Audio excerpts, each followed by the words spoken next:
What's the strangest thing you've ever done? What's the weirdest part of your career? For me, it was flying in the bush as an ambulance pilot, where I spent 3.5 years flying ambulance aircraft for the Methodist mission. 40 years later, I've just written my story. It's called Pilot on a Mission. I was working for South African Airways at the time, and I was flying for a hobby. I was a low-level pilot. I had very little experience. But this was an offer just too good. I mean, things like this just didn't come along every day. That someone would invite you to come along and be a pilot and a foreman mechanic at a hospital. Have I ever worked at a hospital before? No, I had no experience with this whatsoever. And when I landed there with a pregnant wife, first thing they did was throw me in, boots and all, and said, here's an entire town, take care of it. Well, and I did. It was wonderful. We generated our own electricity, we pumped our own water, we got rid of our own sewage, we maintained and we cleaned and we polished, but I flew. And the flying was fantastic. Flying between Mozambique and Durban has to be one of the most beautiful stretches in the world.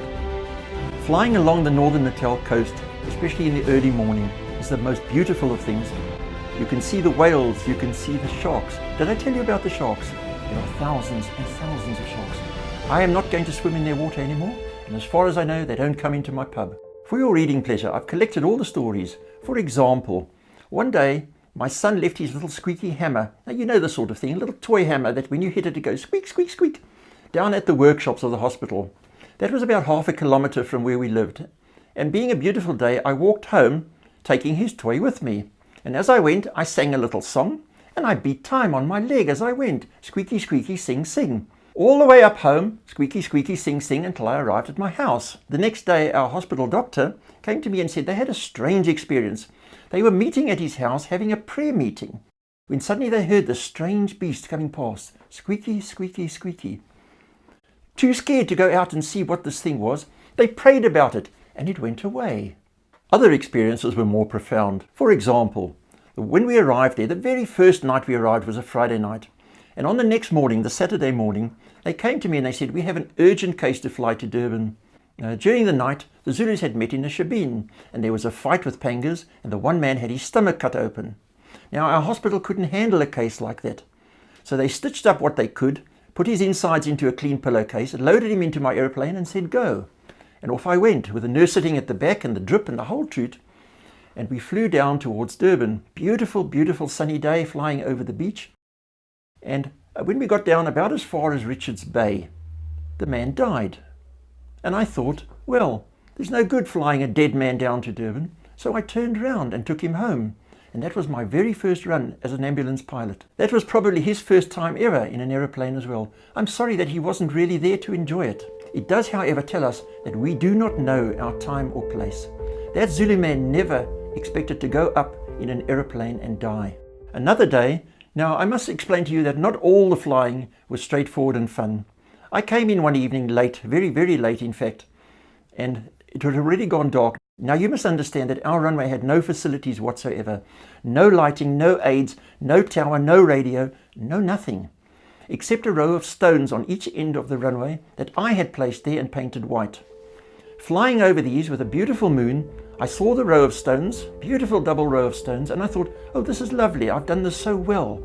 So I flew straight down it and lined up my compass with the runway, and then just as they taught us, did a left-hand turn and flew for 30 seconds to my left, turned at 90 degrees, flew 3 minutes, downwind, turned again 90 degrees, and again after 30 seconds, and I thought, now I should be lined up with the runway as I was taught to do. Well, as I came lower and lower, I saw the white stones on my right-hand side, and I thought, what a pilot, what a man. And then I flew through the top of a tree, which wasn't exactly what I was expecting to do. And I thought, who put the tree in the middle of my runway? And then I flew through the middle of another tree. And then the wheels hit the ground, and with a huge amount of bumping and splashing, and I came to an incredibly sudden stop. And I thought, this is not what it's supposed to do on my runway. So I opened the door and I got out into 2 feet of water. What I had done, in fact, was instead of landing between the row of stones, I had landed on the left-hand side of them, outside of the runway, in the swamp. Well, the next morning we went down with a Land Rover and a long rope and we hauled the aeroplane out. I must say congratulations to Mr. Piper for building aeroplanes that can stand up to this type of treatment, and fortunately not going through the middle of the first tree, or I might not have been able to be here today to tell you the story. All sorts of things happened in between. I had times when I thought I was going to die and times when I really enjoyed it. One of the nice ones was an article that came up in a magazine at the time. We had this thing called Scope. It's a real girly magazine, and there's a man there who wants to become his own wife. But they sent out, obviously they'd heard about me from somebody, and they sent out a journalist, and they did a 4-page shoot on me. And the 4 pages in a magazine is quite something. But there I am, on a wing and a prayer. This incredibly fun shoot. This is us showing them loading a man into the aeroplane with his drip and everything. Total fake. The one that really got to me was he asked me to do a flight around a Zulu kraal so that he could tie an aeroplane shadow to a Zulu location. And we went and we found an appropriate Zulu kraal. There it is. And we flew round and round. You can see my shadow there. It's quite something to keep an aeroplane shadow over a specific place when you're flying at about 100 miles an hour. But we went round and round and round in this thing. Now this man was sitting with his feet sticking out the door. You can see that the door is missing, with only his seatbelt stopping him from oblivion. And around we went until eventually I said to him, "Have you got your shot?" And he looked at me with the greenest face I've ever seen and said, "Take me home." So I invite you to read my book. It's a lot of adventure. It's a lot of fun.